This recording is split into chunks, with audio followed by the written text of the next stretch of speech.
WIFTBPM. Maze Jackson. If you could make up a social media holiday, what would it be? Randy said National Don't Let No One Put You Down Day. No one. What you gonna do? So when they say something crazy, you slap them? Be like me said. Remy said a Juke-a-thon Day. Man, we about 60 years old. I be done had a heart You attack. gotta get your heart rate up. Okay, not that far. All right, Mario said my favorite one. My friends and I do what we call National Call Off from Work Day. As a business owner, I don't. You don't like that, yeah. I don't like that. Because I'm the boss of this family. We got Marcus Garvey Day from Remy too. Oh, Marcus Garvey Day. All right, what will we do on Marcus Garvey Day? Call off from work. I'm going to need you to go ahead and come in tomorrow. That would be great. Okay? Yeah, right. Every black holiday has something to do with calling off from work. You're cool. I'm out. How about National Join a Positive Black Organization Day? Because I don't want to be recruiting. I don't want to be recruiting and the brothers be like, thank you. Thank you. How about National Tell White People the Truth Day? Tell them how you really feel. You can't handle the truth. Why don't we call that National Black People Get Locked Up Day? I'm going to tell them there's an African-American man threatening my life. Hello. The most dangerous show in the morning. Willie Wilson for mayor of Chicago. The violence in Chicago must stop. Willie Wilson pledges real action to do that. A revised police structure, 4 superintendents, more accessible to their neighborhoods, providing faster communication and concentration of resources. Willie Wilson pledges more integrated police patrols to increase community, confidence, and cooperation. Willie Wilson's pledge will make Chicago safer. Finally, Chicago, do it right. Willie Wilson for mayor. The other day, but it's already gone away. I had some bills that I had to pay. I need my money. I roll the money. Y'all know the hustle. I need my money. I roll the money.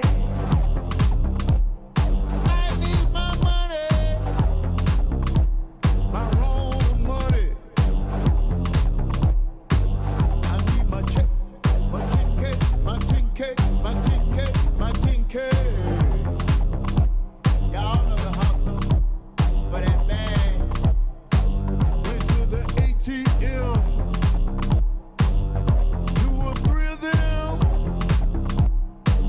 I put my card in, but no cash came out. I wanted to shout. See, if you're rich, you can get a bad bill.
You know I gotta secure that bag, and you know I gotta hustle. Y'all know the hustle. Nigga gon' hustle.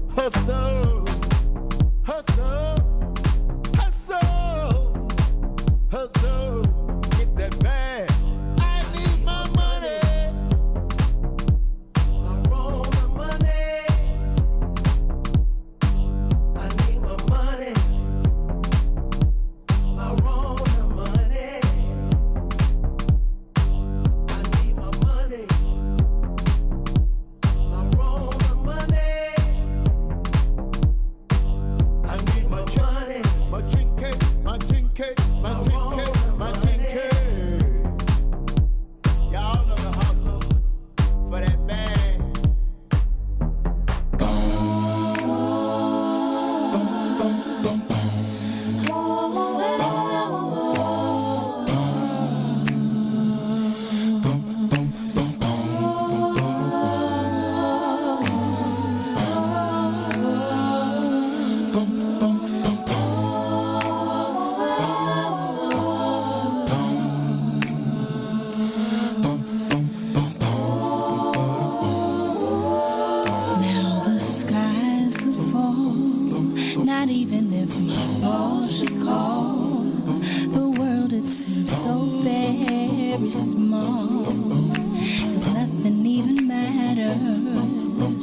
at all.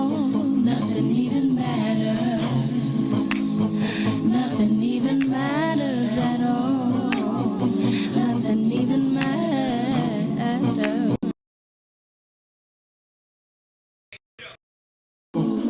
Your love makes me feel 10 feet tall. Without it, I go through withdrawal. 'Cause nothing even matters at all. Nothing even matters. Nothing even matters. Nothing even matters. Nothing even matters. These buildings can drift out to sea. A natural catastrophe, but there's no place I'd rather be. 'Cause nothing even matters to me. Nothing even matters. Nothing even matters. Nothing even matters. Nothing even. You're part of my identity. I sometimes have a tendency to look at you religiously. Yeah, 'cause nothing even matters to me. Nothing even matters. Nothing even matters. Nothing even matters. You won't find me at no store. I have no time for manicures. With you it's never either or. 'Cause nothing even matters. Nothing even matters. Nothing even matters at all. Nothing even Nothing even matters. Now my team could score and make it to the Final Four. Just repossess me 4x4. Yeah, 'cause nothing even matters no more. Nothing even matters. Nothing even matters, yeah, yeah. Oh, yeah. Nothing even matters to me.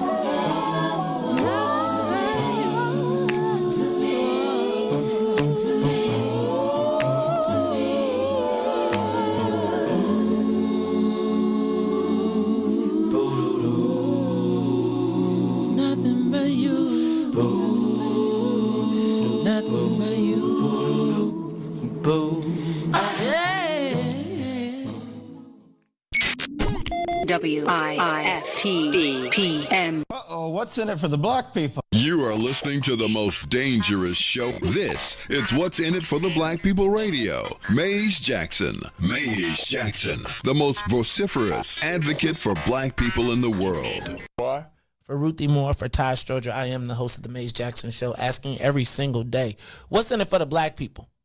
And if you don't like it, you can still tell them Maze said, Mayor Lightfoot, man, we ain't accepting that. We ain't accepting that. Let's go.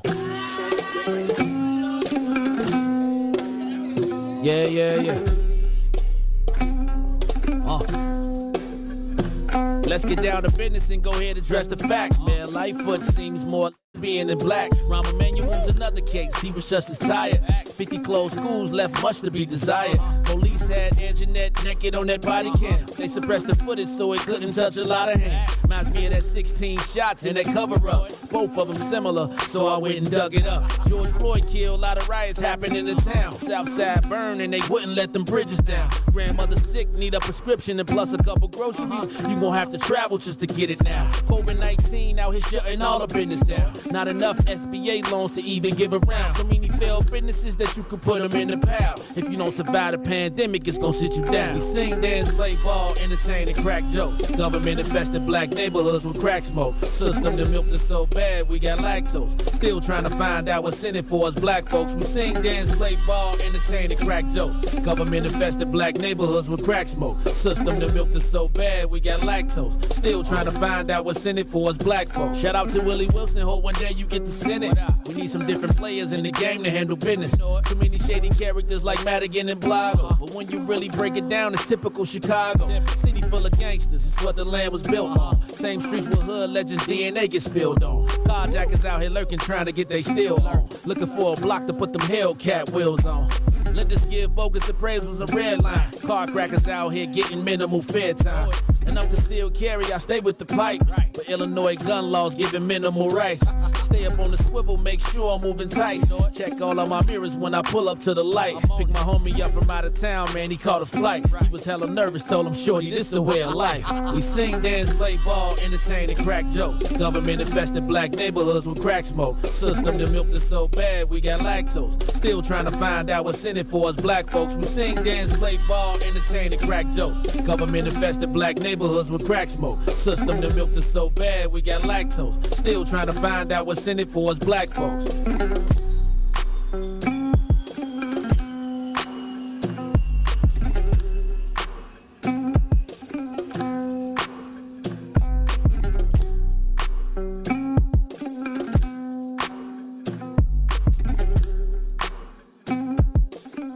Wake up, Chicago! Wake up, world. This is the Mays Jackson Show. It's Friday. Friday. That means it's time for the week. Riis. It's Friday, dog. I already see it in your eyes, dog. I see it in your eyes. But it's all good, though, because it's Fridays. For some of us, it's the weekend. That means when I leave up out of here, ain't nothing gonna change. I gotta go back to work. I had to get up out of here. I got meetings all day. You know, I used to be like, man, I want to schedule Fridays. When I get I'm just telling y'all, when I'm done with this, when I retire from radio, Fridays is gonna be my sleep late day. I'm gonna mosey on out around 11 o'clock. Stretch on out. I'm gonna be like, what I'm gonna get for lunch today? My Fridays will consist of lunch meetings. I'm going to sleep late. I'm going to think about y'all, though. I'm going to be like, man, I remember I used to have to get up on Friday mornings. And you know what made it real to me? Yesterday watching them debates. Because I keep thinking like, man, once this mayor's race is over, I'm chilling, I'm going to be up. And so I was just thinking, like, as the alarm clock went off this morning, I was like, damn. It's Friday, because I was out a little late yesterday. I won't say late, but I was out a little late because, you know, we was watching the debate. We had a fundraiser for Alderman Pat Dowell over at Obsidian, which went pretty well. Shout out to everybody who came out to that last night. There was the 20th Ward debate last night. 20th Ward Candidates Forum last night over at the Acarama Center. You ever been to the Riis? Do they have like invitation events for the Alphas and AKs at the Acarama? First of all, it's kind of not weird, but you know, the International World Headquarters of Alpha Kappa Alpha Sorority Incorporated is right here in Chicago, and it's like tucked off in the back. But I was thinking, like, there's a lot of people over there yesterday. I know BP1, What's in it for the Black People First was all over there. But it was a lot going on. I think Alderman Michelle Harris had a fundraiser last night.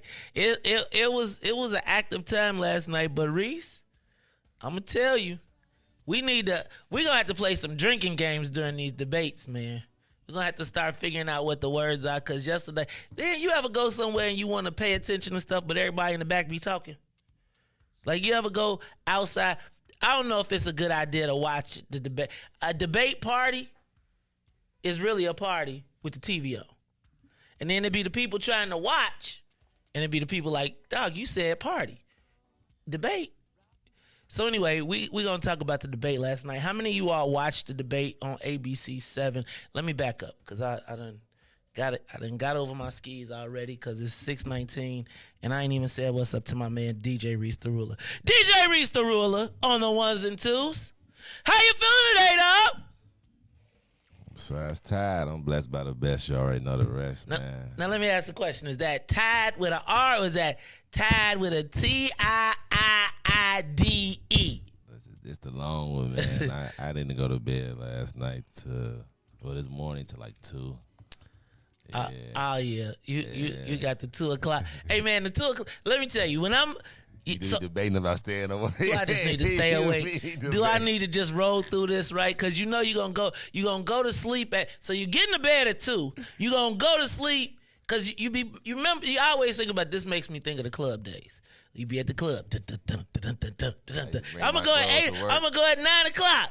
I'm gonna be up out this mug by 11. That's gonna still give me my 11. Then you be like, then the music get good. Well, I don't like house music, so it'd be like, down, and then like right when you ready to go, Jay-Z come on. That's my song. Hold up, dog. Then you gotta get a drink. Yeah. Then the next thing you know, you counting backwards. At first you was counting forward. Let me see, I guess. You like, then once you get past 12, you be like, dang, if I stay out till 3, then by the time you get home, you start mapping it out. Right, then you be like, all right, look. Right there, I can go put that on right and then there. I'm gonna take the shortcut to work. And then what I'm gonna do is, right, and the next thing you know, it'd be like, you got 2 hours. Yeah. Then you show up smelling drunk. Yeah. You come to work, you swear to God, you took a shower, everything. People be like, you were drinking last night? What you drinking last night? I was drinking yesterday. Well, it's still on your pool. That's the worst. When you've been drinking, and then you get up, you get up, you gotta go somewhere, you take a shower, you do everything, and somebody like, was you drinking last night? Right. What you drinking? Damn, dog. And it depending on who it is, some people's drunk poor sweat. The drunk, it'd be like, oh God, you gotta go outside or go home. Just go home because I can't even deal with it. But anyway, it is the Mace Jackson Show right here on Friday, January 20th. 10 days until the greatest birthday in the world. Now, I ain't gonna drop no hints, but I'm gonna tell y'all what. My birthday is coming, and first of all, do y'all? I think Swill got paid on his he dropped the Cash App yesterday, and I saw ding ding ding ding ding ding ding ding ding ding ding because all the BP1 people. I be like, how y'all pay Swill like that? Because they be like, Maze, you be pushing hard. So shout out to my man Big Swill though. You know what I'm saying? Yesterday was a good day. We had a good time at the fundraiser. I know everybody was kind of like Maze, Pat Dow. And this is going to go to another conversation that I think we're going to talk about today in the social media question of the day. But you may be, and Riis, you're probably looking like, dang, what's going on? We got another guest in the studio. Let me tell y'all what, one of my fraternity brothers is sitting in the studio. My man, Rory Boone.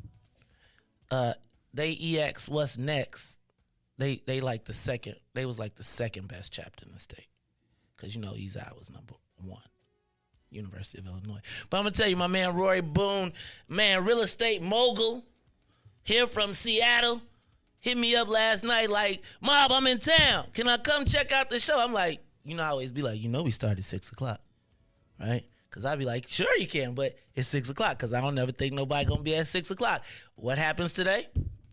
5:30 and 5:45 in the morning? Oh, yeah. No, back up, not 5:45. 5:15. Mob, I'm on my way. No, you didn't. Mob, I'm on my way. So then check it out, Riis. Then this is what he do, though. Let me tell you, because y'all know how I am in the morning. Yeah, I already know it. So the text was one thing. I'm like, okay, I got that. I can handle that.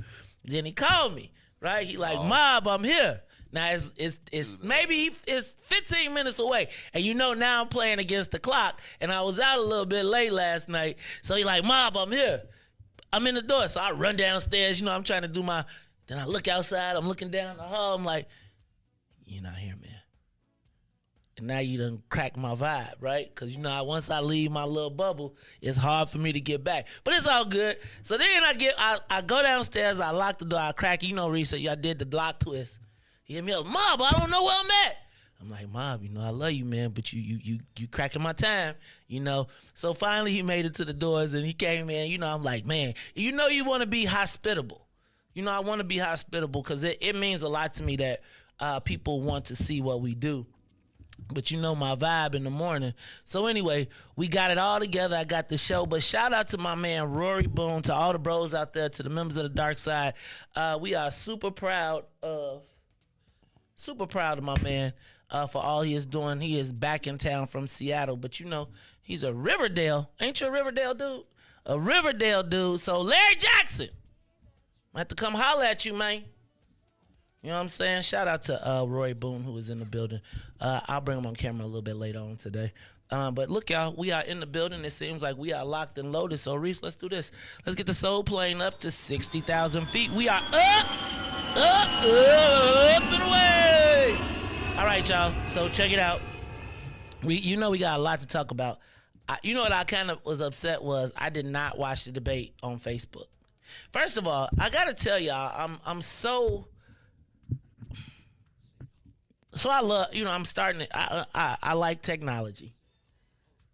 But sometimes you just want to turn the channel. I don't want to have to go look. I don't want to have to go find the online version of it. If it's channel 7, I just want to turn on channel 7 and I want to turn on and I want to see. And I want to see, I just want to turn on the channel. You know I'm a creature of habit, man. Used to be a time when my mama would be like, get up, turn the channel, right? So I feel like, man, when you try to see these debates and we had to look all over the place and it was on their online platform and you got to go to Facebook or YouTube or something else and you're trying to just watch it on TV. But we finally found the debate last night and so we watched it. But I would have loved to watch it on social because the comments, I hear my man Christopher Devine said that the comments was off the chain. Today, if you watch the debate, you need to be ready to tune in and be participating in the show. Riis, I'm going to imagine you ain't get the chance to watch the debate. I watched the debate. I had a hard time hearing it thanks to the people in the back. Lori Westerfield, Katie, you know Katie was on something because her hair was done. So Katie was out. She was like, you can't tell me what to do. Right? The whole back corner, Regina, Valoria, then you cannot forget Nidra Williams. Man, it was so many. Desiree. Who else was back there? Mary. Keeping up. You know, it'd be like, quiet in the back. Everybody's standing around. But it was we had a good time last night. I want to talk to you about the debate, though, because I want to know who you thought won, who you thought lost, who surprised you. Are there any sleepers? What were your thoughts? So we'll talk about that in a little while. But yes, it was the ABC 7 debate, even though you had a hard time finding it. Riis, hey y'all. Riis, I found a government program for you, Riis. You know what it's called? What is it? It's called the Welcome Corps. You know what that is? They welcome in the migrants. Uh-huh. And so Riis, hey y'all remember when Riis was on the radio talking about, man, we just need to be everybody. So, you know, and remember we was like, Riis, all right then, we gonna bring them to Forest Park. Well, let me just tell you, there's a new government program called the Welcome Corps, and you, Riis, can adopt a family of migrants, and you can finance them, and you can help them, so you can put your money where your mouth is. All you gotta do is sign up for the program, and you gotta go through a process, and it's almost like foster parenting for the migrants. So, y'all, I'm gonna fill out your application for you. And they already getting 5 bands. Hey, man, I'm filling out the application for you. Because we going to make sure that Riis was like, oh, no, welcome everybody. We going to Riis going to be like, somebody going to be knocking on your door like, Papa, thank you. I'm be like, see, mama, see, you too? No, ¿Y tú, Papa? Te Juan. Yes. Thank you, my friend. No. No. Look, and I'm signing you up for 2 families. Cause Riis, we got you on the tape. Riis like, remember when it was Woodline? Riis was like, yeah, bring him. I'm here for 2 families. Okay, and here's the thing though. My house gonna be so remodeled. My house gonna be dog. Oh, you tripping? The letters. Here come the letters. Look, I got the disclaimer up. I just mean like it's gonna be so many of us in the house that we all be able to, be a team and get it together. That's what I meant. Riis gonna be driving some slave labor. Oh my God. Riis gonna be like, the little kids ain't gonna be able to go to school every day because they gotta, before you go to school, wash them dishes. Hey man, that's all right. But you gotta, but here's the thing, Riis. You don't get no money with that. You become the financier. So you gotta look, you gotta buy, hey man, you see how much eggs cost? Hey dog, all right. They gonna be like, all right. So look, y'all, I need someone with technical applications so we can fill out Riis's welcome core application. Riis. I'm telling you. Dog, when I saw that come on the news yesterday, I was like, wait a minute. We got the biggest homeless crisis we ever had in the country, all across the country, and they are starting okay, I'm cool with it. And actually, after watching the debate, the only person who pushed back on the migrants yesterday, the Reverend Dr. Willie Wilson. See? Shout out to WW. Dang, I can't call him WWE. Shout out to Dr. Wilson, man. Dr. Wilson just be like, look, lower the taxes. Cut the Dr. Wilson, what is your answer? Cut the taxes. Cut them. Hey man, that debate was something else last night. But I have a few opinions, and I want to hear your opinions a little bit on that as well. Let's see what else we got on the list this morning. Dun dun dun dun dun dun dun dun dun. You know what that is, right? It's the Bulls in Paris. They won yesterday. Beat the Detroit Pistons. Hey man, nobody want to watch no 2:00 basketball game. On a Thursday, baseball or something. Right? Hey, who watches? I be like, who watches the 1:15 game in baseball? Like a senior citizen. Senior citizen not working that you can. I'll be like, why? Years, on years. Like it ain't changed. Like I watch other TV shows have to change their time for baseball. Man, do you remember when stuff and it don't be no? I was like, what's the deal with these 1:00 games anyway? Because who off work? Who going right? Who is? Cubs fans. Yo, I think it's a good idea. Listen to this. Listen. If we start the games at 1 p.m. Check me out. It was like, oh. And where's everyone? You're on to something. The stands will be packed. Yes, everybody say, forget work. We're going to the game. And they got guaranteed salaries, Riis. They got guaranteed salaries with empty stadiums. I was like, what is... And I just want to point out, y'all, Riis said that the brothers should not get guaranteed money in football, but baseball players get guaranteed money, and they have empty stadiums. The football stadiums be packed. Well, that's different. Baseball I think is not salary capped. So like, all the reason more. Come in there. I mean, I believe that like if you get $100 million contract, like maybe. Quarter of it at least, $25 million. I can see about a 20. But a football player contract, like we always look at the big ones. The average football player is making like $350,000, $400,000 a year to get their whole joint. They be walking like this. Have you ever looked at an old school football player's hands? They joints be like, they fingers be like this when they be like, hello. Look at Mongo right now. You see Mongo? Yeah, they joints be. I be like, is that man? You be seeing these people. Is he going to Star Trek V or something? Man, right? No, it's joint be. I mean, still though, it's a sport, and then ain't nothing guaranteed. I believe that you got to work for it, just like anybody else. But I'm just telling you, as they continue to see bodies carted off, it's gonna be poor black people that's on the field playing because they be like, man, it's worth it. And I'm just saying, you see all the white people pulling their kids out. They all playing lacrosse now. I mean, they got the privilege of that, playing pickleball. I mean, 400 years up, you got the. But that's the point, Riis. It's like when football, there's gonna be a time when football, like now we got the white boys out. Let's just play kill ball. You die, you die. Ain't that what you say? You die, you die. Ain't that what your bling say? Yeah. What is it? One to hurt, two to kill. Bling. That's what I'm trying to tell you, man.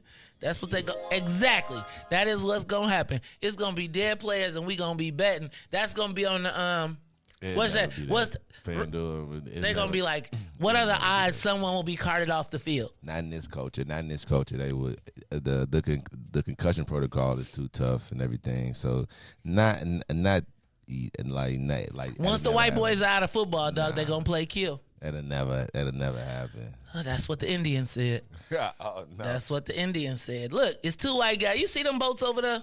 Somebody was like, kill them now. Oh, really? Somebody was like, hey, dog, kill them all now. Somebody's like, oh, you see this? We got New this whole people. land. What did our God tell us? Okay, we welcome all. Okay, we love all. We here. Y'all need to watch. So I'm gonna give y'all an education. Y'all need to watch Gangs of New York. Has anybody seen that movie? The Gangs of New York is that, and we're gonna talk about that a little bit more, cause Riis, it's interesting. All right, y'all. Let's see what else we got. Did you know that Juarez High School was sacred ground in the Latino community, and they are vowing that they will not let it be like our high schools, where there is shooting and killings and stuff outside. I thought, what's the matter, Riis?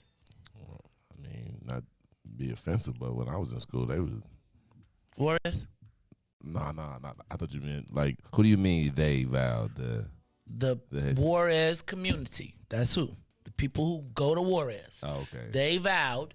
Hey, don't get me. I'm out the letter game. They vowed that that is a sacred ground, and they will not allow it to be like your schools. Hold on, but like, what did they say? See, that's what I mean. You gotta read between the lines. I know, but like, what they were like, this is sacred ground. Things like this would never happen. We don't expect these things, and we will not allow this to happen to our school. Y'all just do what y'all do over there, but we not finna. Hey man, and speaking of that, hey man, I gotta go to Cristo Rey today, man. We playing Cristo Rey for basketball, Holy Trinity tonight, Riis. I'm a little nervous. I ain't gonna lie. Why? Hey man, hey Joe, cause we finna do it tonight. You know, okay. This one of them games where, you know, you see, I feel like, you know, it's gonna be one of them games, and we're going to be in the minority for real, because we going straight into the heart of Lito Vilita. And you know, man, I don't know if I'm wearing. I might need ECCSC to come with us, man, to be in the stands. Oh, but tonight, Holy Trinity versus Cristo Rey. Hey man, we getting ready. We trying to get ready, playoff ready. Also, man, I want y'all to come out to senior night on February 3rd. So if y'all, let's do that. I want to see y'all come on out to see MJ on his senior night, play some basketball. But tonight it is the Holy Trinity Tigers versus, I don't know what the name of the Cristo Rey's team is, but it's right down the street. So I'll let y'all know play by play. I told my guys though I want 100. I want them to bust $1 tonight. You know what I'm saying? You gotta tell them I get everybody $100. You bust 100. I give everybody $10. You bust it. It ain't that serious. My son would be so mad at me if I said that to people. He'll be like, hold on. Dad, we could win by 20, and it'll be the same. And can I just you can save your money and just give me 100. You ain't have to give everybody 100. But I'm gonna tell you, man. Did I tell you I used to pay? Not pay, but I used to give. I was the bogus booster for like grammar school. Cause man, I would tell all the kids, for every game you win, I will buy y'all a Big Mac, right?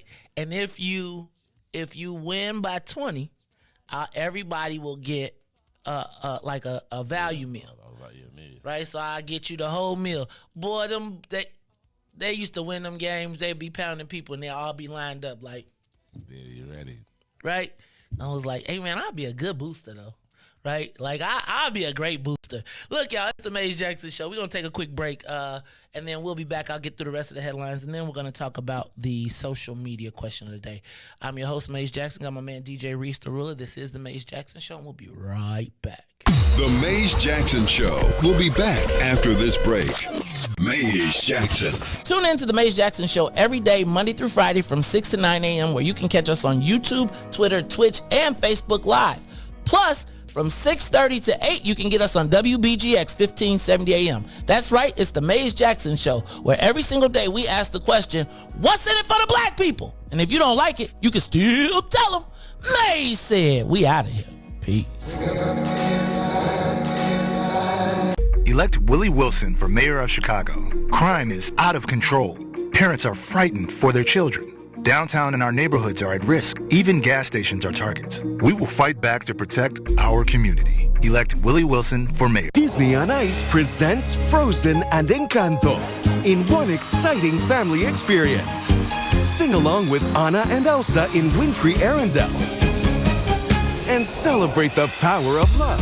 Y Familia with Mirabel and Bruno in the show everyone will be talking about.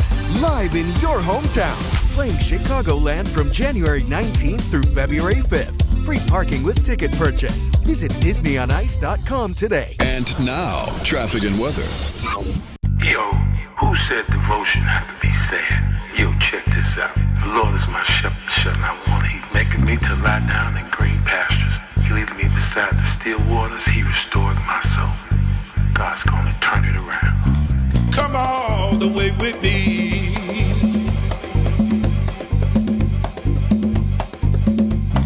Don't leave me now.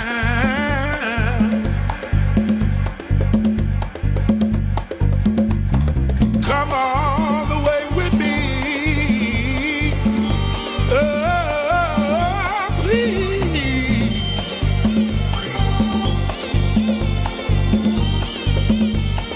Please. Good morning. What's in it for the Black People Media family? The time is now 6:42 a.m. I'm Riis the Ruler with your Chicagoland area sports traffic and weather update. As we head over to sports, the Chicago Bulls in Paris yesterday taking on the Detroit Pistons. Zach LaVine 30 was enough at the Bulls gas past the Pistons 126 to 108. The Blackhawks in action against the Philadelphia Flyers. Slow start, but they will win 4-0. Let's head over to traffic now on the Kennedy. Overhead to the Loop will be 24 minutes. Outbound to O'Hare will be 18 on the Edens. From Deerfield to Exchange and back will be 28 minutes. While the Eisenhower is 37 minutes Thorndale to the Loop, 27 minutes back out to Thorndale. On the Stevenson from I-355 to the Dan Ryan will be 32 minutes. Outbound will be 30. On the Bishop Ford is 34 minutes. I-80 to the Dan Ryan, 30 minutes to I-80. The Dan Ryan is 17 minutes to the Loop, 12 minutes to 95th. On DuSable Drive, north and south, everything is locked in at 8 minutes. Today's weather, it is currently 33 and cloudy. Today will be a high of 36 with a low of 28. I'm Riis the Ruler. It's Friday. It's the Mays Jackson Show. God's gonna turn it around.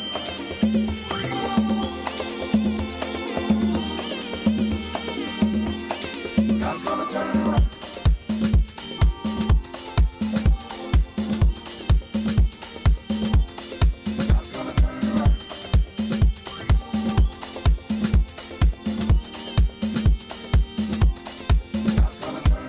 You are listening to the Mays Jackson Show. I'm your host, Mays Jackson. Got my man DJ Riis the Ruler, and y'all know what time it is. It's after 6:30, and you know what we do after 6:30, right? We welcome all of our listeners, the Saints from WBGX 1570 AM. That's right, the Saints from 1570 AM, WBGX. Tune in. You can catch us every day, Monday through Friday, 6:30 to 8. Right, 6:30 to 8, Monday through Friday, WBGX 1570 AM, or you can get us on the TuneIn app. Right, now that's, you go to TuneIn, download the app, and then you put in WBGX. We'll pop up, Big Gospel Express, and you can tune in and you can listen that way. Now at 8 o'clock, you can do like Sister Zakiya and jump off your TuneIn app and come back to us, because every day, Monday through Friday, 6 to 9 a.m., we're on Facebook, YouTube, Twitter, and Twitch. Facebook, YouTube, Twitter, and Twitch. Chanel said I can't do Twitch no more. Like, why I can't do Twitch? You know, it's like it's a dance. It ain't like the Twitch. Can we start the Twitch? Like, we should make a dance called the Twitch. Somebody come up with that. We're going to have a line dance. To the left Twitch, to the right Twitch, to the left.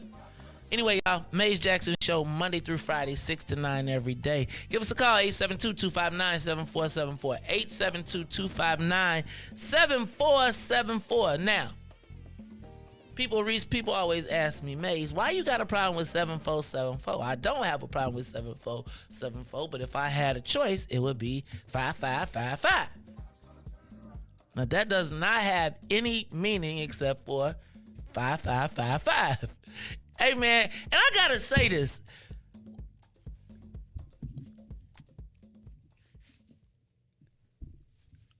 Every time I talk to somebody from the South Side, Riis, it ain't never been what's in it for the black folks on nothing in writing.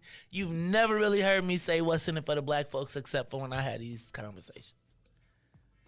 On the South Side, I feel like it is just they just will not say what's in it for the black people.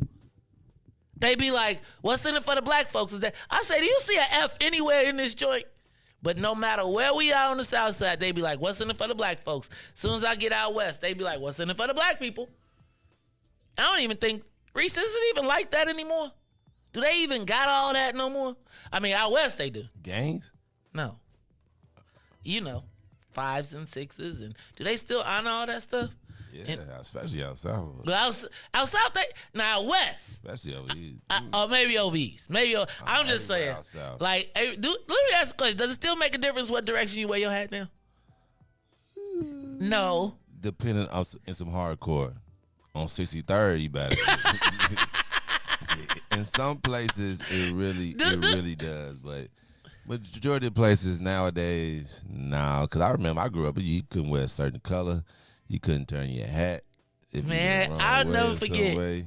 Look, when Rockefeller was our client, I remember Jay-Z had a huddle. Like right before it was in the hotel lobby, and he told all of the New York dudes, hey man, straighten y'all hats up when y'all in Chicago.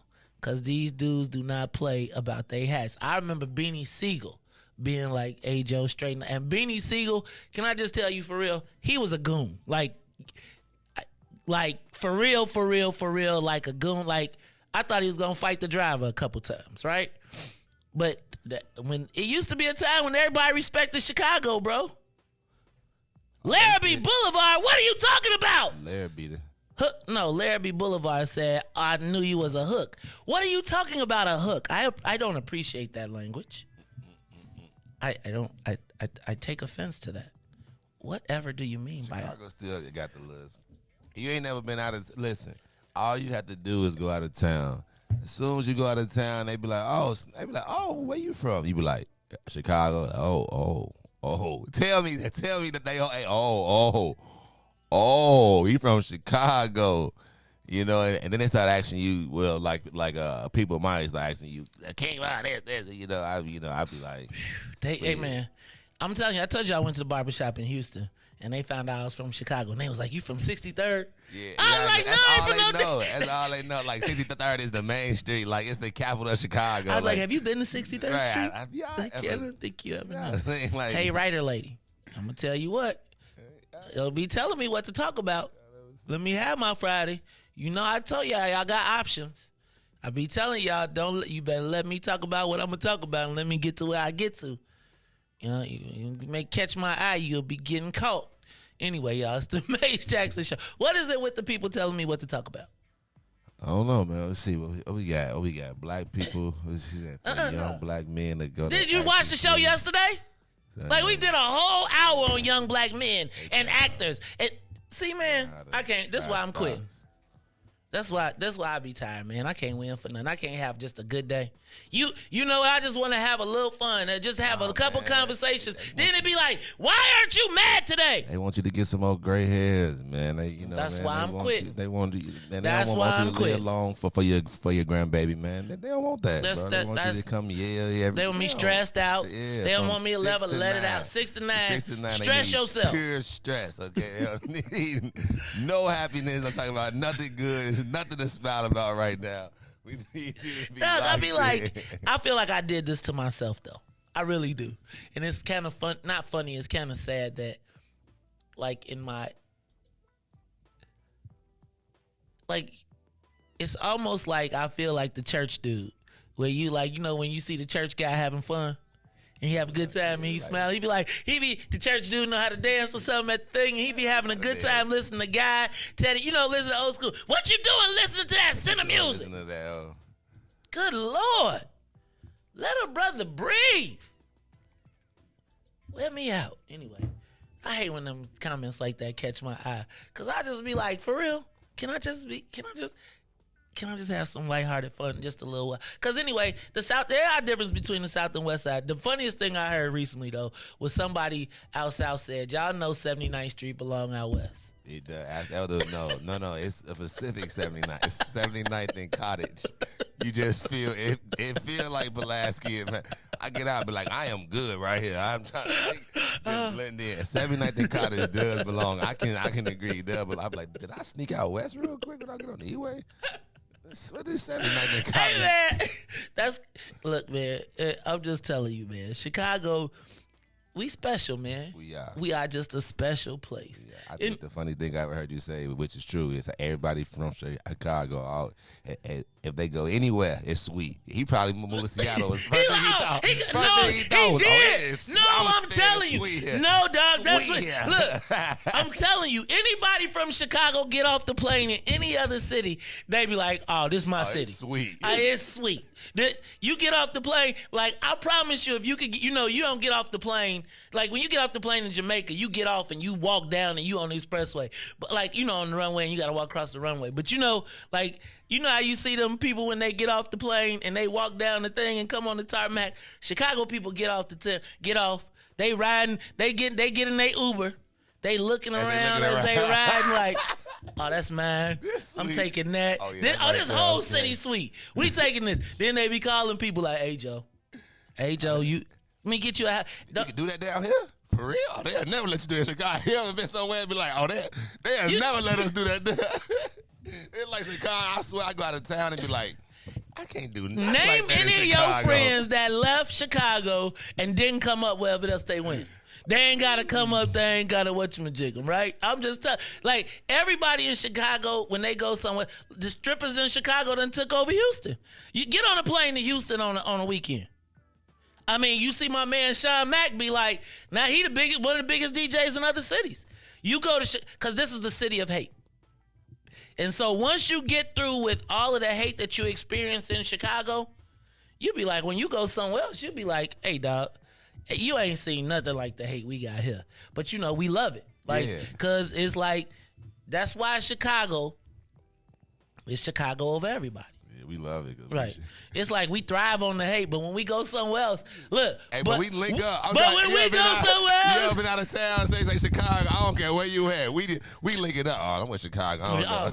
It be a Chicago. Every school you go to, every college, and guess who the rowdy people are in every one? The Chicago people. Let it be an issue somewhere at a school. If it's a fight, the Chicago people are the people that is either they finishing it. And they clicking up. Anyway, y'all. All right, it is the Mace Jackson Show. I'm sorry to have wandered down memory lane. Let me get to a couple more of my points. Joe Biden says there is no there on these documents that they keep finding. What I felt bad was for the sister. You know, he got a black PR lady, and they had her up there. They asked her the question 18 times, and on the 19th, she's like, okay, finally, you're right. You got me. I didn't know. I was wrong. The Jean-Pierre lady, she is up there, Riis. You know how you get caught in the lie and you trying to, I was like, you need Riis right now. You need Riis. Or the mayor. The mayor gonna look at you right in the face and I didn't do it. Well, Mayor, we have you on camera. It wasn't me. I just are you gonna listen to me or are you gonna look at that tape? Right. Huh? I'm right here. I'm right here. I just said I didn't do it. You know, damn what the tape say. Damn what the videos. You know, have you been watching these Geico commercials with the instant replay? Yeah. I love those. Like, we need to do that to the mayor. It need to be like, red flag. Every time the mail out, we should just have a red flag and be like, go to the video. Oh. Okay. Alec Baldwin Y'all remember the gun that fired, that he said he didn't squeeze the trigger, but the gun just jumped out of his hand and killed the lady? Remember that? They was shooting a movie in the desert. Alec Baldwin, the dude who plays Trump on all the Saturday Night Live stuff, old dude. Well, he's now getting charged with manslaughter for the shooting of the lady who died on the set. Why they had a real gun with a bullet in it? Reese, they weren't supposed to. That's what I'm saying. That's the whole logic of this. Like, fam, how do you accidentally put bullets in a dummy gun? That's the whole. First of all, it's a dummy gun. They shouldn't even take real bullets. Well, really, actually, Reese, if you want authentic look, you can blanks. actually. Yeah, blanks. But they now, like, if you go to the gun shop, they give you can get bullets that actually go in the gun for dry fire. Like, but my thing was, they supposed to have like 7 people check it. 7 people to make sure this doesn't happen. I was like, somebody wanted his wife dead. He was like, I use my own gun. Who left the gun? That's all good. I use my own gun today. I want to see if he gonna beat it. How old is he? 60 something maybe.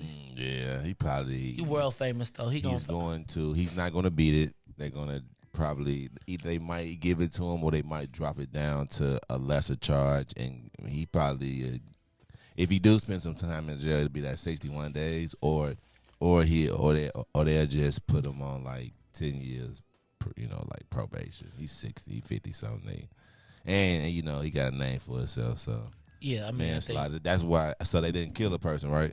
No, she did. Oh yeah, see that right there is already a signs right there.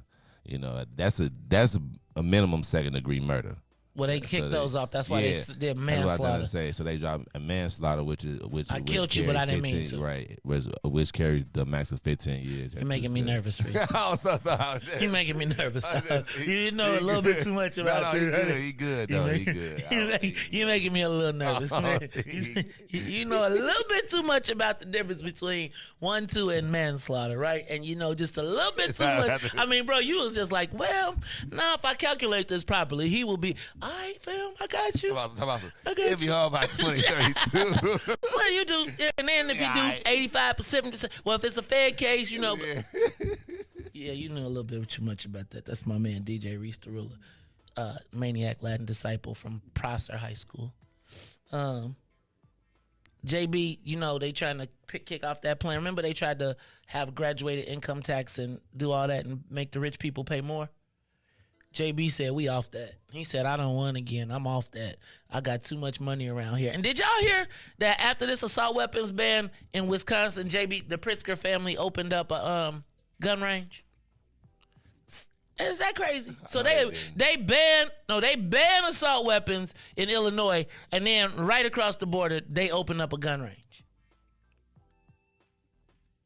I have no words. I have no words. Now, it's not the same Pritzker, but it's the family. And they'd be like, your cousin just pulled it. Reese, it's just no words. No words. Oh, speaking of locked up, Reese. Locked up longer. Have you seen the story about DCFS? We're going to talk about this because can you imagine? So, can you imagine being locked up? The judge says you can go. But you got to have somebody come pick you up, and nobody comes and picks you up for 6 months. So they went to like the Audi home, right? So they have to stay in the Audi home. Yeah. I know that already. Yeah, my grandma, throughout her years of living, she had over 46 foster children. So like through my years until she passed away, I probably always lived with a foster child. My parents tried that stuff twice. Yeah. I was not with it. I was like, y'all got to do this when I leave. Because, like, they moved some dude in my room. He was trying to go in my stash. He tried to trick on me one time, right? He came out. He tried to upset the natural order of things in Bolingbrook, right? Foster cat. Look, in Bolingbrook, you was one or the other. There was one or two things, but we all grew up together. So it was a daytime, right? It was Bolingbrook, you was this, you was that. But then it was like Bolingbrook against Joliet or something like that. This dude hop out and like all my guys grew up, they was over there, right? We over here. But we all cool, right? So we all Oh no, ain't finna be no cool. He go to the White Castle with all the brothers there, and like, the foster thing did not work out for me very well. But my parents was always trying to bring somebody, trying to save somebody else's kids. I was like, look, fam, y'all do that when I'm gone. Tennille, on the other hand, Tennille grew up and she was always taking care of somebody. She was just part of the way it was for her. I was like, but I just cannot imagine. I remember, you know what the worst feeling is, and we're going to talk about this. When you go to, say you've been locked up, say you've been in the county, you go to your arraignment and the judge says you can go. But then they still take you back to your cell. So you still got to go back to your, like, fam, when it's time to go, if he said, bam, why do I still got to get walked across the street? Why I still got to wear this? Stuff, man, you got to get all hey, your you stuff. keep everything there. Leave all that there. Just give me my bag. You got to go get your stuff in case you left I ain't got nothing. I ain't nothing I want in that much. Change because you know you're not in your change, regular club. Right, but I don't need to, I got to walk back in chains though? Yeah. No, hell no. I'm free. I got to, until you sign that paper. So imagine waiting 6 months though. Imagine they was like, you could go home today and it's 6 months later. We're going to talk about this because that's what happens to kids in DCFS. And Riis, you just confirmed it because you said you knew it. So it's been going on for a long time. But yeah, dog, 6 months after they told you could go home, that's probably the worst mental torture that you, like when you don't have to be locked up and you got to stay locked up because there's nobody to come get you.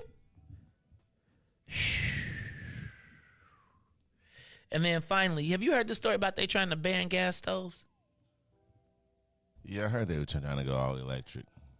Hey, man, I hate electric stoves. I was going to make that the social media question of the day, but I figured y'all would make fun of me for doing it. But I really want to know, like, I hate electric stoves. I hate cooking on electric stoves because I feel like you can't regulate the heat. Right? It'd be like, I'll be burning stuff on the electric stove. And then, you know, the other thing about the electric stove, when that thing ain't glowing red, but it's still hot. You want to touch it. You want to see if it's hot. You want to see. You better throw some water on. I know. Just put some water on your hand. Just sprinkle it like. Because you will be like, man, this thing ain't. No. You want to just eat some water. Gas or electric? If you had a choice, gas or electric. Are you gas or electric, Riis?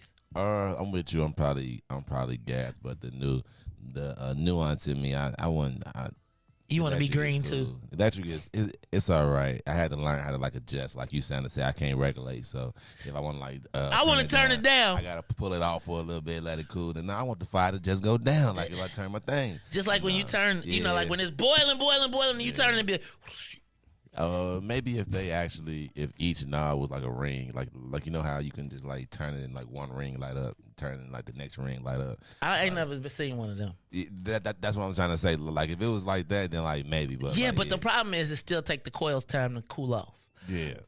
Hey, so you know what? You build a lot of houses and stuff.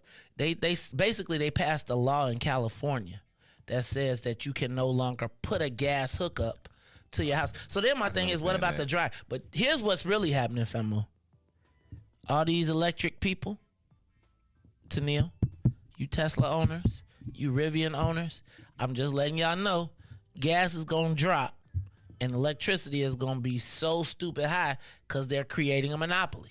Yeah, but they trying to like eliminate gas cars though. So they in California, you can't manufacture. You can't even open up any new gas stations. Yeah. Oh, I mean, like you can't open a new gas station. First of all, and if your joint go down, you can't rebuild it. Have you ever been to California and seen that gas? No. What's up? California gas right now is probably about $6-7. So I mean, I don't think they should open up. Hey Riis, it's almost on robbery already. I feel like I pay $6 for gas now. No, but it's like for regular. So yeah, I think our regular now is like $3.80 right now. Okay. So let's just say if our regular $3.80 in California is like $5.80, which is insane. Hey man, but it ain't. But and there's a lot of wildfires, and so I can understand why they want to eliminate the gas stoves and make everything electric. I feel like every day I turn the news on in California in the summertime, it's a fire. Man, California, yeah, California though, man. Like I think they trying to turn Illinois into California. Like I think Can they bring the sun too? Huh? Can they please bring the sun too? No, they're not bringing the sun. Although global warming might, dog. I still ain't put. Tennille bought me the bomb coat I still ain't had that cold. I still ain't had a chance to wear it this year. It was 3 days cold, right? But my car wasn't clean, so and the coat white. So and you know you can't put your car in the car wash, so I didn't want to bump up against my car because you put the cars in. So I didn't want to make it dirty, right? Put it up for the winter. I ain't had no winter weather cold enough to put the coat on. Crazy, right? The global warming, like I'm cool as long as we don't get no snow in July. But the problem I'm also worried about is we don't get no hotness. Right? Like it just becomes like moderate all the time. So we wind up in some 60 degree and we don't never get the, summertime shy thing. All right, I think that's all the points I got on. Yep. So just real quick though, gas or electric? What you say, Roy? You gas or electric? Gas, right. Gas or electric? Gas. If I had a choice, it's going to always be gas. As a cook, I'm going to say gas because I can do instant. That electric thing, I don't know, man. It's cool. All right, y'all, it's the Maze Jackson Show. Look, we're going to take a quick break, and then when we come back, I am going to ask the social media question of the day, and I'm going to also get into the ABC 7 mayor's race. Plus, then we got to talk about Locked Up Too Long. And then, did y'all enjoy the extra hour yesterday? I really enjoyed the extra hour yesterday. I really didn't think it was an hour. I didn't realize it was a whole extra hour. But I felt the young people, they inspired me a little bit yesterday because I felt like, all the time we talk about 63rd, right? We saw some different perspective yesterday. So we're going to talk about that all because, but I hope y'all heard they got whoopings. Yeah, that's over. Yeah. Look, somebody called me something about, man, y'all said he had a whooping. I'm worried about DCFS calling me. DCFS need to worry about getting these people they got locked up. That's all right, though. It's the Maze Jackson Show. We'll take a quick break, and then we'll be back. It is Maze and Riis, and we'll be back. The Maze Jackson Show. We'll be back after this break. Hey, Chicagoland, all roads lead to Solo Beauty Supply, the largest Black-owned beauty supply in Chicago. We carry a large selection of natural hair care products, plus much more. So come see us at one of our two locations, located at 9011 South Ashland or 8158 South Cottage Grove. Our inventory is growing, and with your support, Solo Beauty will continue to be a source of pride in our community.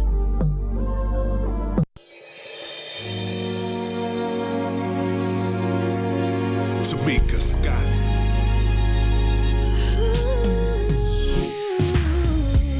Yeah. As we take this journey through life, we face trials and tribulations. But just know, the enemy is not gonna win, cause the storm is almost over. That's right, the storm is almost over. Don't you give up, you come too far to turn back now. Hold your head up, it's almost over. So set up to take you to your destiny. It's gonna be alright, everything happens for a reason. This is your season. Just keep on believing. Blessings you'll be receiving. Oh yeah, oh yeah. It will be alright. Throw your hands to the sky, lift your head up high. The storm is almost over. Everything is gonna work in your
The Mays Jackson Show.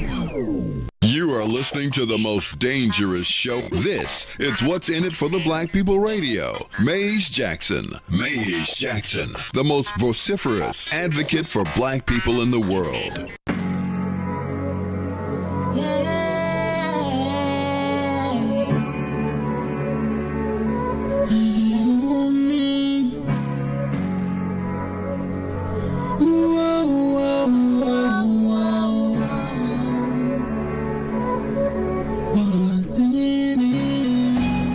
For the black people, cause economically we are not equal. Waking up to lies, can't toast no more. I told y'all, yeah, this a dangerous show. Don't go to church if you ain't trying to help us. Don't even try to be around and can't protect us.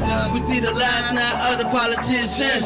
We need money and no symbolism. It's Mays and Riis and Ruthie and Ty, explaining how we all come from God, giving us tools to beat the odds. If we united, our movement gon' stop. If they ain't tryna help us, they ain't tryna do nothing. We gotta do something, we gotta stop running. It's time to confront the problem. Really, you expect, you oppressed, it's all wrong.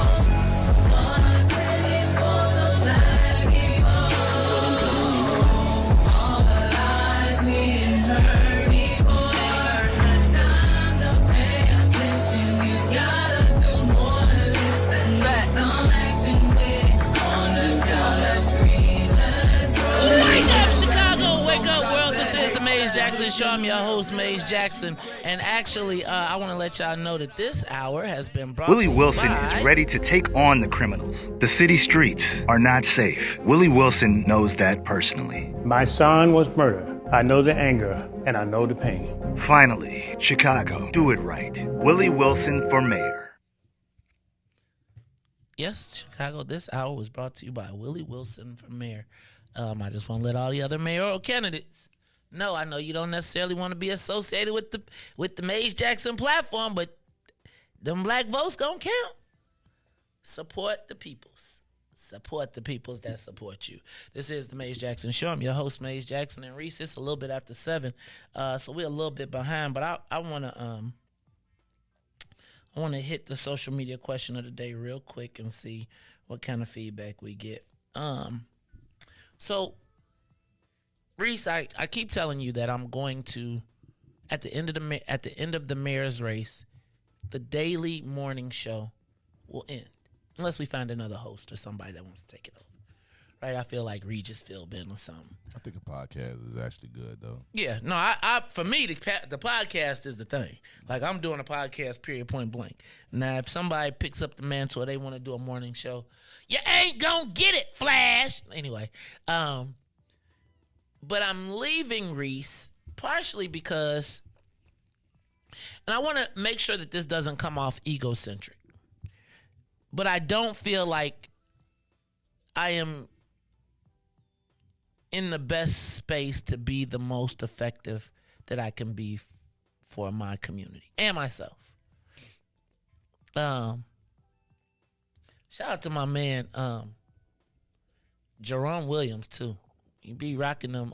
Shout out to everybody that hits the super chat and super stickers. Shout out to all the people that send the stars. Shout out to everybody who supports the Mays Jackson Show. But Riis,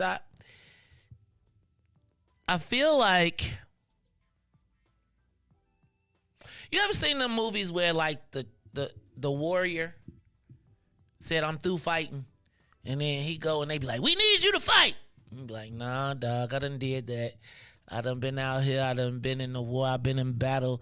I done did all type of bad things and good things, and I'm off that. I'm over here doing my thing, and that's kind of how this morning show radio thing happened. But when you ever watch a fight and you be like, man, I feel like I need to jump. Like, you be seeing your people getting mollywopped. You see a guy getting whooped. You ever watch a fight and your friend is getting, and your friend, the people that you care about, is losing, and you trying to decide if you need to get in the fight? Like, you know what I'm saying? Like, you're not winning, dog. And it's looking like, and it ain't necessarily you getting jumped, you just not winning. Right? And you, somewhere, if you on the bottom of the pile and you getting whooped, your people, you hoping your guy jump in, And you just be like, you know, initially it starts as a fair fight, but then you be like, whatever it take to win, right? Like, been there. Been on the bottom of the pile, needed somebody to break it up, and was glad to know that one of my bros was going to be like, hey, Joe, it ain't happening like this. We just going to have to do it how it going to do. We'll talk about it later. That's how I feel about what's happening to black people. Like, I feel like I could stay over here, kind of coast and be cool, but I feel like we're kind of getting beat in the streets legislatively. And so I've decided that part of the reason that I'm leaving the morning show is because I really think that I could be instrumental in helping us win. Myself win, I want to be clear. Myself too. Like, I don't feel like I am excluded from when I ask what's in it for the black people. But by doing this show, I often exclude myself while people are able to benefit off of what's in it for the black people. Again, think about all the people that come to the show that want to talk or whenever they want to call, say free, everything else, but they ain't really supporting the platform, right? I think somebody said, Maze, they want your audience, but they don't want to be associated with you. That's hard to hear, but it's real. So sometimes you got to get out your feelings and you got to say, okay, let me chill. So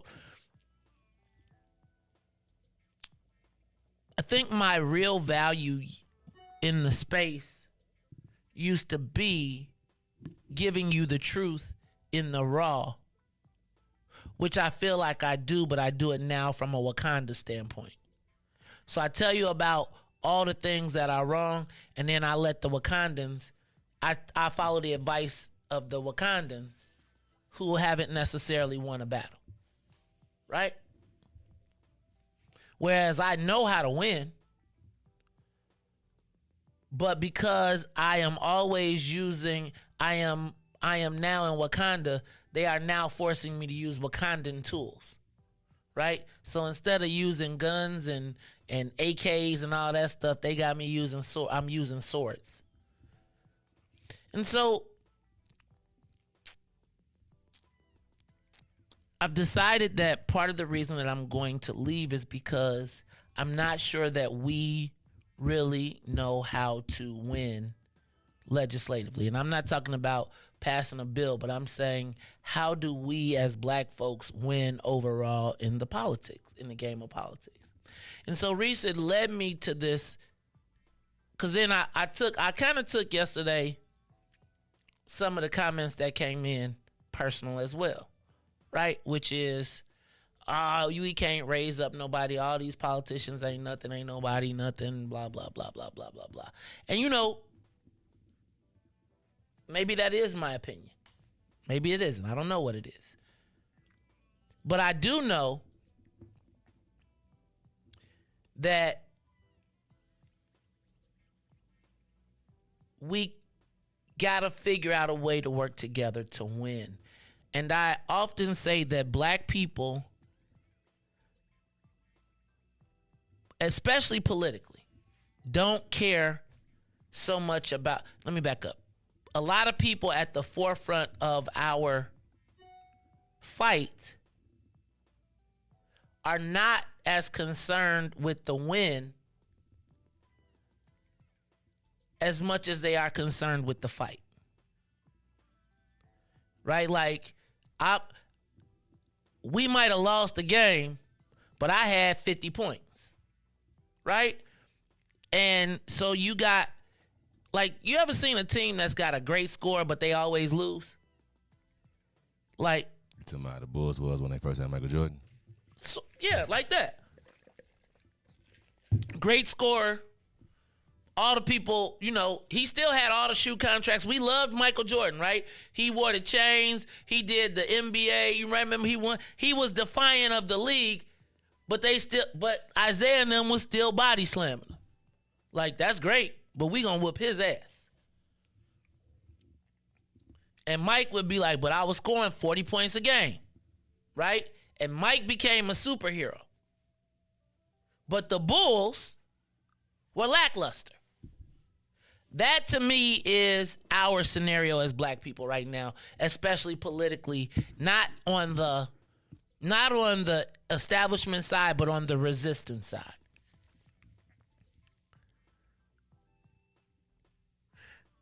And at some point,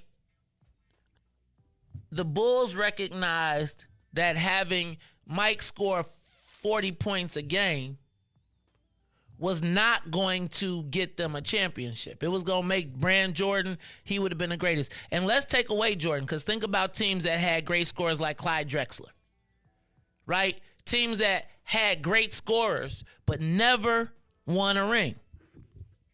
Look at Charles Barkley, right? One of the great Hall of Famers. How many Hall of Famers? Look at Ron Harper. Ron Harper scored like freaking 35 points a game at one point. Yeah, for the Cavs. Yeah, but I mean, right?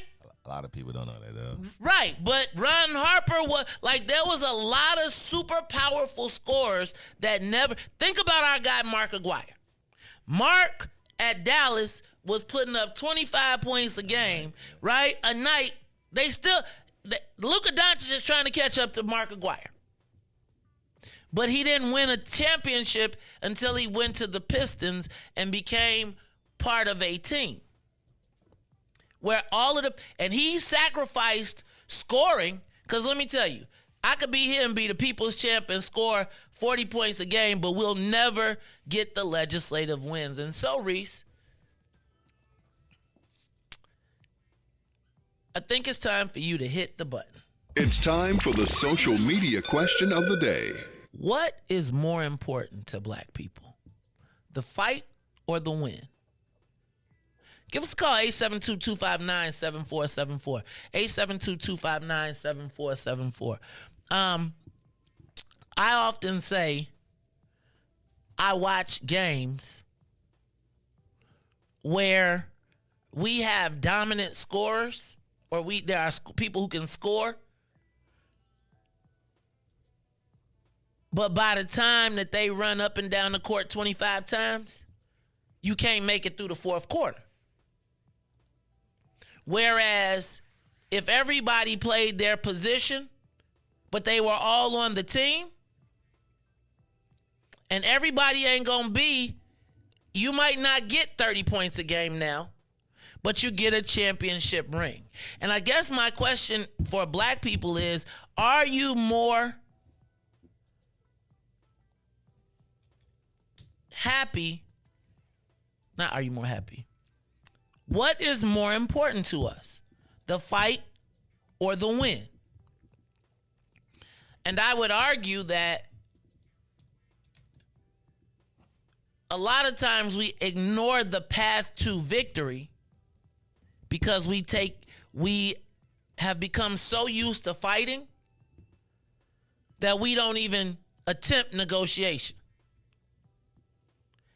Now, you can say, well, we have attempted negotiation, but it depends on who's doing the negotiating. I'll go to cannabis. If you're negotiating for cannabis, but you've never participated in the legislative process, well, then you're not going to know to look for the poison pills. That's not shame on you. That's shame on you not having someone who's an expert in that space. And if your opposition gets to if the opposition gets to pick your starting point guard, you think they're going to put your best point guard in?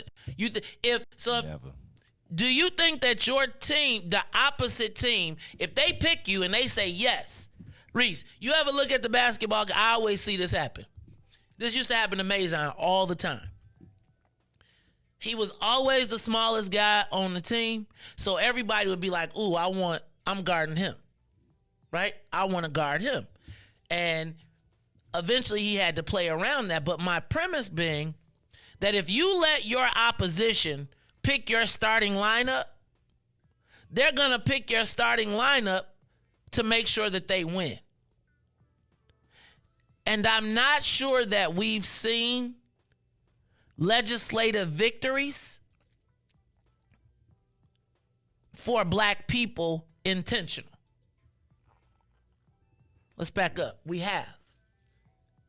But oftentimes, the scorers, you know how people used to hate Duke? I still hate Duke.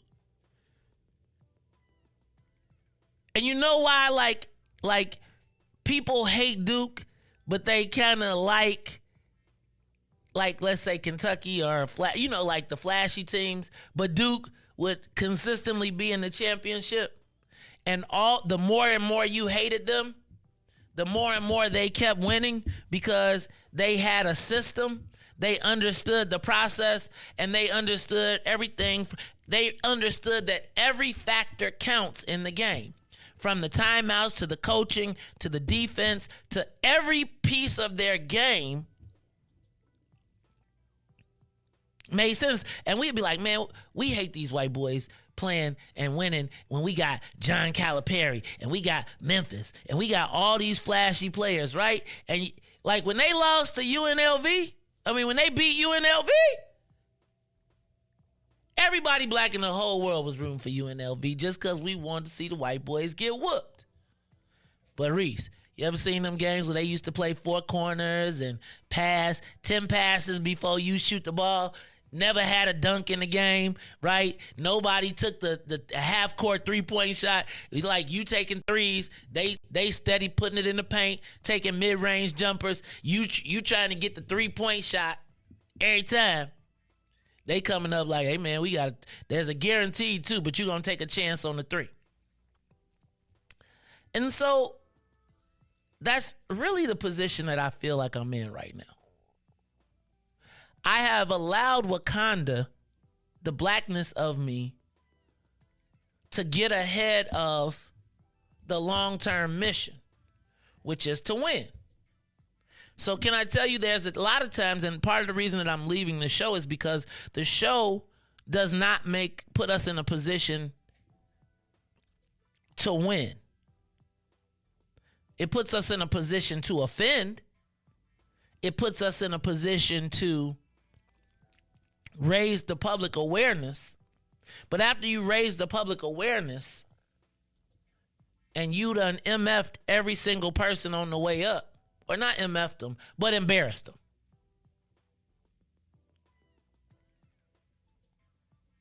you usually find a way, people will find a way to work around you. Riis, I've seen that, right? So for all of the people that talk about how great the show is, how much they love it, like the thing is, my ego and all of the people from Wakanda pump me up every morning to do the show and be like, yeah, man, them people ain't nothing and da-da-da-da-da-da-da-da-da. But those are also the people that we need to advance our goals. And then people will say, well, they ain't never did nothing, da-da-da-da-da. Well, family, the people keep voting for them. And so at some point, we've got to figure out what is our path forward together. But when you suggest that for all of the mad that we are, Riis, the only reason we're having this massive turnover is not because they were going to get voted out. It's because they walked away. And they get to walk away saying, man, we walking away. They don't have black championships, but they won individual scoring titles. And I think it seems like I'm tired of the individual scoring title process. And so whereas here in the morning show, I can get up and I can play in front of 300 people or 400 people every day, play in front of a full stadium and get my 50 points a night. The team, which is all of us, are still losing. And I think even when you think about people saying, man, we done had these people all these years, have we ever, for all of the mad people, they've never unseated anybody. So now there's not a fear of us in the game. There might be a fear of me running to you on the street, but I'm not fearful of you on the court. Because guess what I know you're going to do? I know that you're not going to play like a team. And so we're going to let you have 50 points, but ain't nobody else going to score. And so you're a super, so I get to get up every day and get my ego patted. and get my little money when there is rings to be had. But I feel like we often feel like, man, we ain't win, but I kicked dude, but I whooped him. But guess what he doing, Reese? He going home with his championship ring. And so I want to know, politically, are we more interested in the fight or the win? Because I think, right, you get a lot of props for being a fighter, right? And usually, like for us, we like the scorer. You know what I like? The owners. And so I really want us to start thinking about this. If you were there last night, right? I have talked about that woman. I've called her all types of ways out of her name, and it had put her in a space where she and all of the people that I know that influenced carried that on. But being strategic yesterday,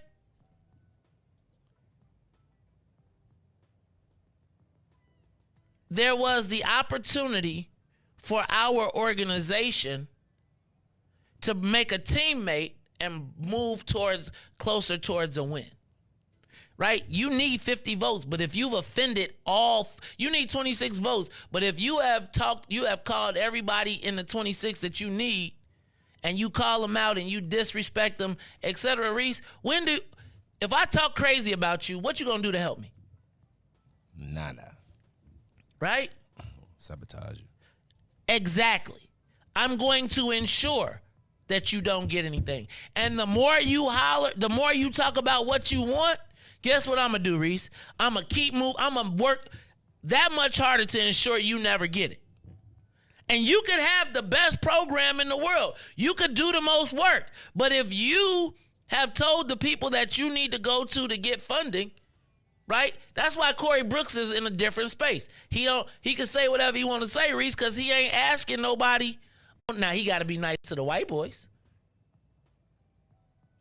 But he's focused on the win, not the fight.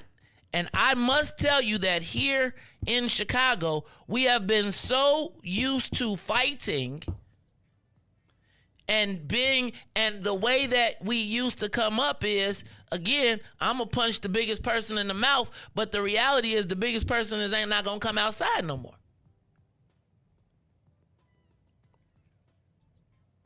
So I want you to give us a call, 872-259-7474. 872-259-7474. Are you more interested in the fight or the win? The fight or the win, right? Yesterday, we had an interesting dialogue, and it was funny because Lori Westerfield posed some difficult questions. But even as we talked about the Near South High School yesterday, right? And you know how critical we've been of the Near South High School. We didn't even know that there were 16 layers to the fight. Yesterday, just by having the opportunity to be not fight, but to fight each other, but to figure out that the collective enemy is not us, man, it just seems to me we love the 50-point scorer, but if we never go home with the championship, is it really worth it? It's worth it for the 50-point scorers, right? But what about the rest of the team? And if you're the team leaders, you have to start operating like a team and not be so much. The teams always come together when they stop concerning themselves with the individual stats and say, we'll get ours as a team. And then when they get it together, guess what, Reese? Usually everybody falls in space and then everybody gets what they want. We know who the undisputed leader of the Golden State Warriors is, right? That's Steph. But before he got hurt, how valuable was Klay Thompson? How valuable is Draymond Green? How valuable is all of those players have super potential, but they have to bottle it together to figure out how they win. And I just feel like we have for so long been more excited with the fight. Man, I whoop dude ass.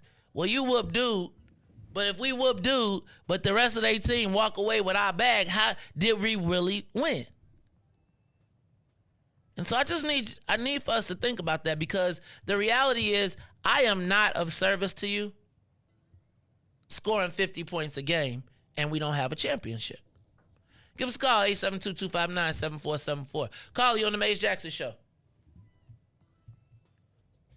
Y'all can help us. Caller? Yes. Hello? Mama D. Hey, Mama D. What's going on, sis? Well, I don't think that you can win unless you fight.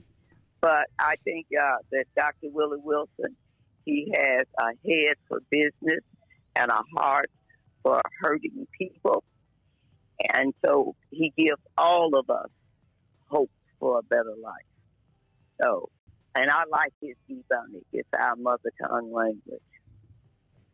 Okay. I think that I'm sorry. No, I think I agree with you, Mama D. You can't win if you don't fight. But you have to.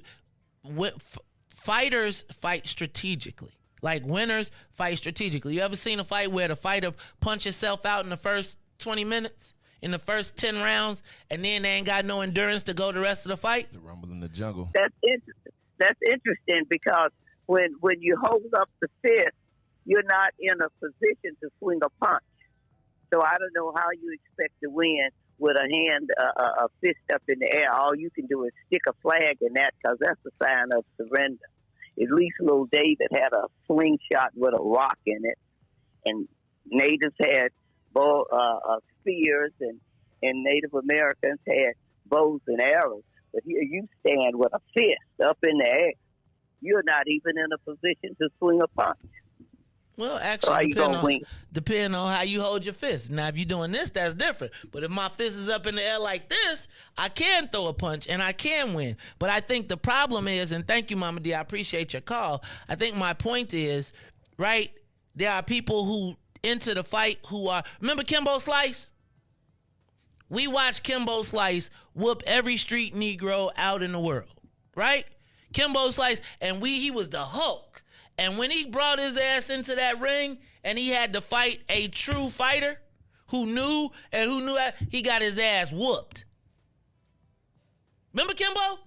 Man, I remember watching Kimbo Slice street fights. He would come in and he would be like, and then, what's my man Deontay Wilder, right?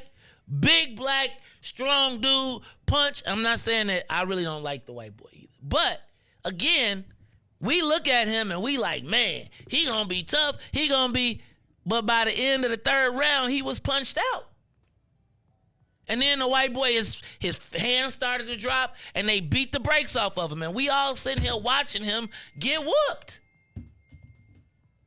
And so the premise becomes, see, we like all the pomp and circumstance. We like all the flash. We like all the show. But again, at the end of the day, where's the win? Call you on the Mace Jackson Show. Yeah, I've always thought that all those candidates besides Willie Wilson, they basically know that they can't win, and they know they're just going to dissolve the black vote, make the black vote weak, and somebody like Paul Vallis or one of them cats going to get in, and they're not in it for the people. Each one of them new cats alone, they're opportunists. This is what I think. It's just my opinion. They're opportunists. They're looking for self-aggrandizement. They're not putting the people first, because if they were, they would know, what you're talking about, the team. We need a team win. And the very best candidate that we have is Dr. Willie Wilson. He's already shown who he is, that he's selfless, and that he's for the people. He's not coming to milk us and drain us some more revenue and stuff out of our neighborhoods. He's trying to help our people, and he's trying to help people in general. So there it is. Okay, so I think, again, and I appreciate that call. I think it's but there's no strategy, right? And quite frankly,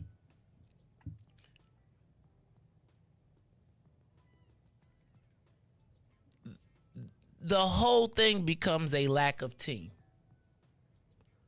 A lack of team, and everybody, you got 15 50-point scores, and everybody is about themselves and their ego. Now, you might, this ain't no shade. I mean, it might be that, I'm going to let that be. We got anybody else on the line? Okay. So on that note, I just want y'all to start thinking about it. But what I do know is I know what legislative wins look like. Matter of fact, we've got people that have been winning legislatively because they have walked away from these. They decided to play like a team. Now they playing as their own team because we can't. If you jealous that you got Michael Jordan on your team, then you're probably not gonna win because you're not gonna use him right, or you're gonna be mad that he got it but I didn't get it. Why he scored? I'm as good as him. I'm as smart as him. Well, fam, if he is the person that they can't defend, pass him the ball. But no, you're on the team. So anyway, part of my reasoning for leaving this is really because I have gotten away from winning and just enjoying being a part of the fight. And I spent 10 years winning. And I spent 12 years fighting. And I know the difference between winning and fighting. Now, I was winning for other people because I didn't have full self-realization of what I was doing at that point. But now understanding all of that, plus having been in the fighting mode, all of that, I think it prepares me to be in a better space to help us win. And I'm willing to not score 50 points a game. I'm willing to be the guy that's going to dive for the open balls. I'm the guy that's willing to go in the hole. And you know what? You ain't got to talk to such and such. You ain't got to deal with that. You score 50 points a game. But when it comes down to that last ball, to the possession, and who is going to dig and who going to do the dirty work, who going to be the person that's got to walk into the place, you got to have. How many points did Dennis Rodman score? None. But how many championships did he help them put on the board? You think about the second run of the second three-peat, and you think about how having a person that was willing to just put it on, I ain't worried about no scoring, I just want rebounds. And I will out-rebound anybody out here. You know who was the second most popular person on the team? Dennis Rodman. To the people, because they admired his hustle, his hard work. Look, y'all, this is the Mays Jackson Show. I'm your, anybody else on the line? That's it? Oh, we got two callers. Call you on the Mays Jackson Show. What up? Win or fight? Yeah, good morning. Good morning. What's up, James? Yeah. Oh, no, who this? Maurice, what's up, man? It's Riis. Hey, I was going to say, you know, I know you get back in the game and you making excuses for this because they've been the most incompetent. You breaking up, bro. Start that over. You know I'm getting back in the game, and I'm making excuses. Is that what you said? Go ahead. Yeah, you making this. I know you're getting back in the game, and I think you're making excuses for your incompetent players. You know, and I understand that. You know what I'm making excuses for? Hold on, let me address that. I'm making excuses for the fans that keep buying tickets to a losing team, right? Like, you ain't gonna vote the people out. You haven't. Nobody has. The fans keep buying tickets, so there's no incentive for the team to get better because y'all keep the stadium full. Not y'all, but somebody. And the people who are saying they're incompetent, the incompetence comes from us not recognizing that they don't elect themselves. We elect them. We buy tickets. And we say, yes, nobody has. So, again, if you're not going to change the team, if you're not going to blow the whole thing up, then we got to figure out a way to win. But I didn't mean to cut you off. So go ahead. Let me let you finish. Oh, no. I mean, well, I think we agree. Yeah. sort of. You know, I think we do. I mean, not agree. I think we're right. So I mean, go ahead. I'm with you. I'm sorry. Go ahead. Yeah, but you know, it's just like they, I like the Trump players. You know, they got to stand down, let him, even though they can't stand him. Ain't too many much people trying to get in and because they know if they're gonna lose, you're gonna lose. But you know, they should have stayed down when Willie Wilson. He was the first one, I guess, first brother black man at the table. They should have just stood down. These other players, they got no shot. They got no chance. But it seems like when it comes to black people, they are not schematic or don't have the wherewithal to play this game to win. And they've been doing it for years. It seems like the only time they ever coalesced around one strong candidate was Harold Washington. But that was 30 years ago, probably, something like that. I mean, you can't be, you telling me these guys been, the buffoonery, the incompetence they have been going on for years. It's unbelievable. So, and then either they're incompetent or I think let me just say one thing: they're incompetent, and the people who voted them in it's either one or two. They're incompetent, or the group that's voting in are incompetent. Or I got out that shit.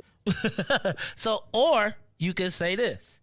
You could say that they don't necessarily recognize their potential and they haven't learned to work as a team, and so they keep going after 50-point scores.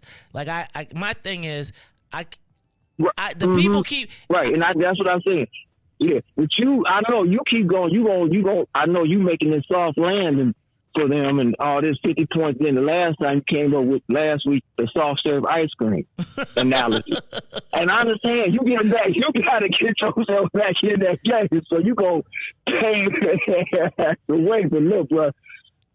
Hey, them clowns, that's your team. Let's be frank. I want to see what you're gonna do with your team next 4 years. Now that y'all got basically the ball in y'all court. Who is y'all? I remember right now I'm still in Wakanda. Well, you do. Well, I'm talking about the team, the players. So who is the players? Golden State. Oh, so the flashy one. the Chris Wells, the house speaker. Them players. Come on. Now we got it. Because it's okay when you dance around with names and stuff. Well, that's what I'm saying. I like to say you're good. Like I said, I like you. You're a good. You're a straight up good man, and I'm rooting for you. That's all I can say from the other side. So thank you. Right, like, and this is my thing. If you ever watched the Bad News Bears? I know I'm doing all these movies, but the Bad News Bears was a bunch of cursing, swearing, terrible kids who didn't realize, but when somebody got on the field and was like, look, man, we gonna use all your strengths and we gonna put something together. It was like, remember, they had the other teams was well more organized, etc. I just think, guys, it's much easier to move 100 people than it is 1 million. And if I can't get y'all to vote differently, which we've been doing this for 12 years, right? Like, think about how long I've been in this part of the fight. Never has anybody been unseated. For all the stuff that we talk about, nobody has ever lost. For everybody that say we don't got no good black politicians or whatever it is, we've never changed it. So now what you telling me is, after 20 years of futility, of all of us fighting, we can't at least say, can we at least draw up a play? Can I at least say, can we at least attempt to draw up a play? And I'm not telling you got to stop being critical. I just got to say that it's hard for me to move the ball for the team if I just cursed everybody out in the morning. and then got to go see them and say, why we ain't got no cannabis? And then what you find out is they're going to give it to people. It just won't be our people who will do right by it. So guess what? There is somebody that has to usually do the dirty work, right? And it ain't no fun doing the dirty work. Because you don't get no props for that. I don't get to be up on the show and get 200 likes and people loving me and sending me money because I had to go down and be a little bit more humble or reserve how I share my opinion. And let's be clear, there is a way to do things with tact. I don't necessarily believe that in the morning show, my whole shtick has not been about tact. It's been about telling it in the raw. There are ways you can say, get up, can you come here, please? Get your ass over here. Which one you respond? If you tell me get your ass over here, guess what I'm going to do? Go the other way. If you say, hey, Maze, can I talk to you for a second? Now, all the other people, I don't get no likes and loves for being like, can I talk to you for a second? Because that ain't sexy. But if I can talk to you and whisper and we can have a conversation and I can walk away. But we want to be able to talk to people crazy. I'm saying this is a black thing in general, where you will curse a mug out and then expect them to be cool the next day. And you cursing me, I'm telling you. I will just humbly say, the last time I ran, or I was trying to run for office, I wasn't nothing, right? I was garbage. I was all of this stuff until you had an opportunity to have a talk with me. Right?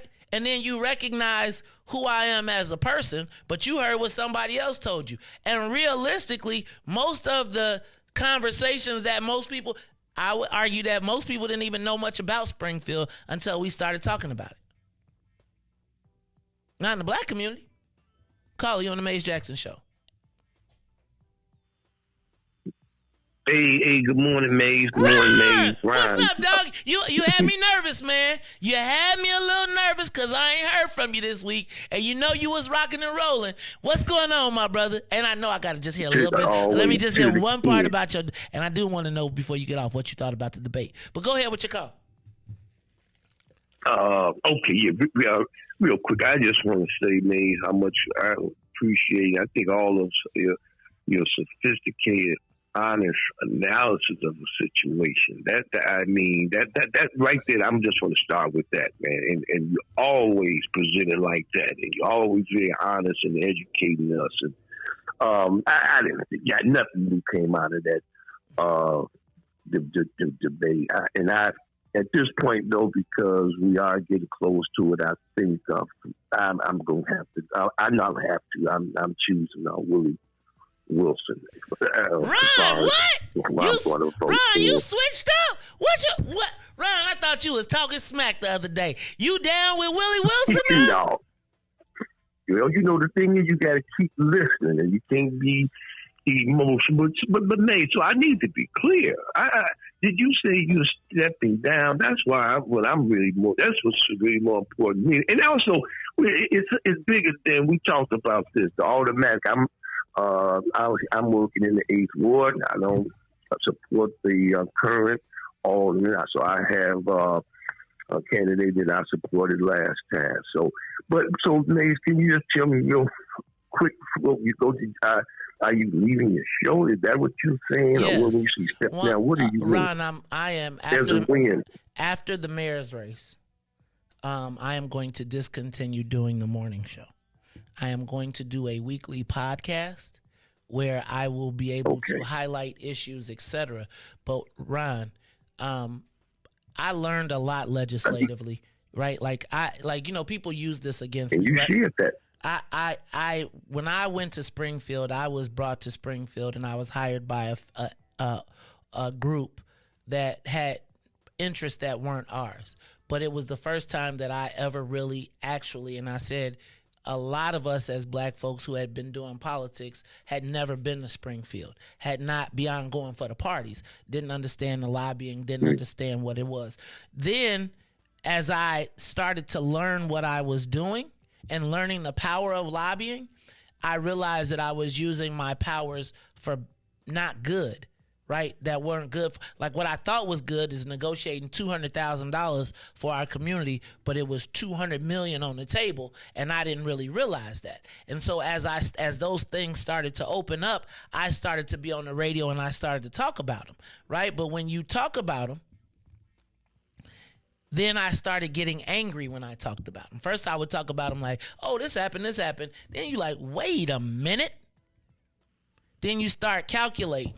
Well, Ron, so then all of the knowledge and information that I had that showed me how to win was no longer able to be used for the benefit of our community, because as I started getting angry, I would describe the situation in a way, right, where instead of saying, can I talk to you for a minute, which is what you do as a lobbyist, I was like, bring your ass over here. And then what eventually, as you keep saying, bring your ass over here, people start going the other direction, right? And even though you got the best plans in the world and you talk about and everybody can agree about what's in it for the black people, I done told you, bring your ass over here and let me tell you about what's in it for the black people and why your monkey ass better do what I tell you to do. Well,